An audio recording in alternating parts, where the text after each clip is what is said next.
Hey everyone. Okay, in this new lesson, we are going to talk about the role of the bass drum.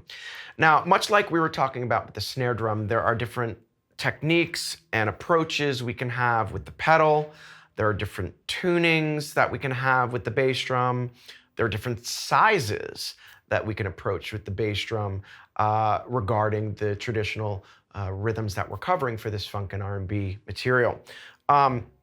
Even more so than the snare drum and the hi-hat.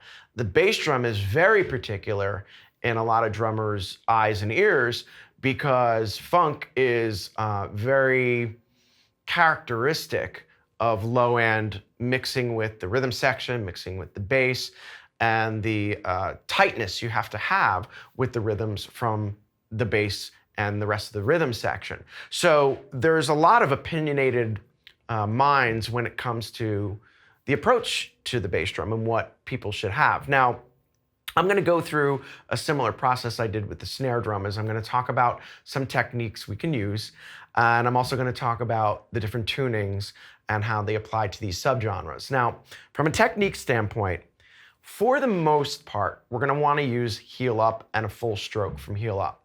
I will say that older players that came out of the soul or the Motown type of playing were originally jazz players. A lot of them were jazz players or blues players, and they would play heel down.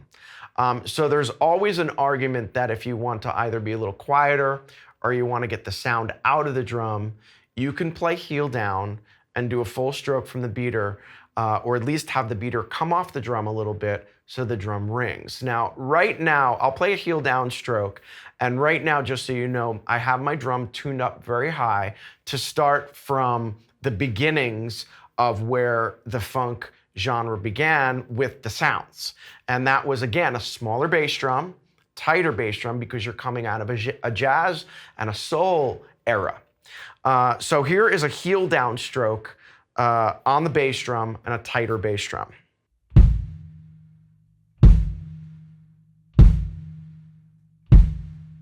Now you can hear the bass drum ring a little bit more, and that's kind of what we're going for here. We're not going for a muted sound. We're having it ring out a little bit more. To get that same sound with a heel up, this is one of the techniques that I use, is that I actually use a heel up and I pull my foot back on the pedal a little bit more. So I'm doing a full stroke.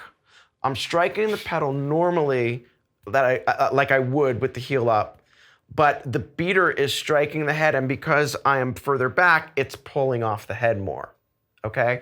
So here's an example of some heel up strokes back on the pedal and pulling the beater off.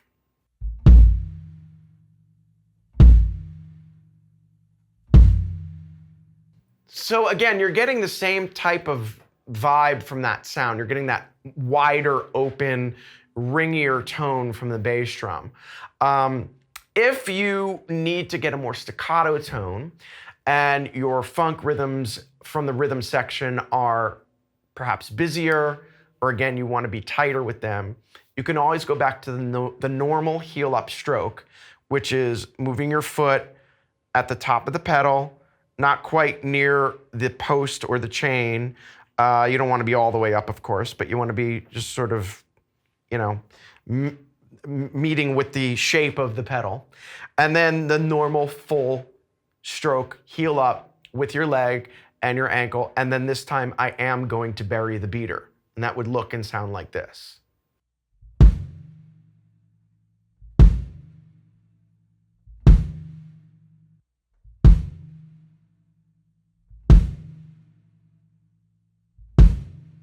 Now, because the drum is tuned up, you're still getting quite a bit of ring, but you notice it's not as ringy as it was before. You're getting a more muted tone from the beater striking the head like that. Now, you really have to gauge the musical situation. If you're going for an older sound, it probably is going to be a more wide open sound, tuned up, heel down stroke or heel up back stroke to let the beater come off the head. This stroke takes a little bit more practice, and I would suggest working on that so you can better your sound while you're playing. A lot of times I've seen players start that, and as they're playing and getting into it, they look down and they're back to burying the beater again. So it's something you want to work on individually. Much like I was talking about with the molar technique with the hi-hat, it's something you want to isolate and work on doing a full stroke, but still pulling the beater off. And if you want to get that tight staccato sound, you can bury the beater, but it's not a stroke we suggest at all times. It's only if you want to really be louder, driving the band more, and really tight with your rhythm section. But in a funk situation, you probably want to have that mix. A staccato loud sound, but still pulling the beater off the head a little bit.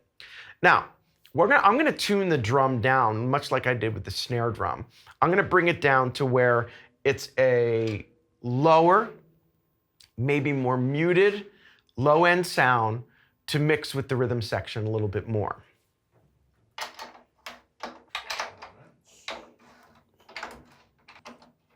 All right, so I've brought the pitch of my bass drum down significantly.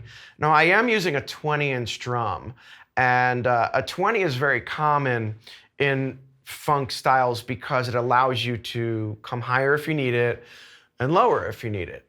Some people will go back to the old trusty 22 for a low end, and some people might even use an 18, maybe not quite as high as a jazz tuning, but try to get a little bit of a muffled, more staccato tune out of an 18, and that works as well. But a 20 is something that most funk players, I would say, especially nowadays, use. But I did bring this down in tune, and now you're going to hear much of a lower end tune. This is the type of tuning you might want to go for if you're looking for that staccato, connectivity with your bass player. So now I'll do a buried beater, heel up, full stroke with the lower end tune. Here you go.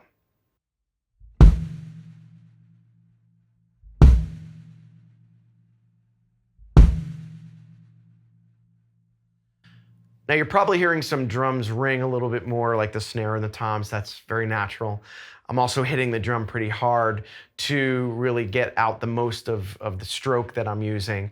And that's fine. Again, if you're going for that sound, the lower end buried beater sound is what you want to aim for. But again, same type of process is that you can take this pitch or this tuning and pull your foot back and do a heel up stroke and still get a nice wide open sound and a louder sound, but pulling the beater off the head. Looks and sounds like this.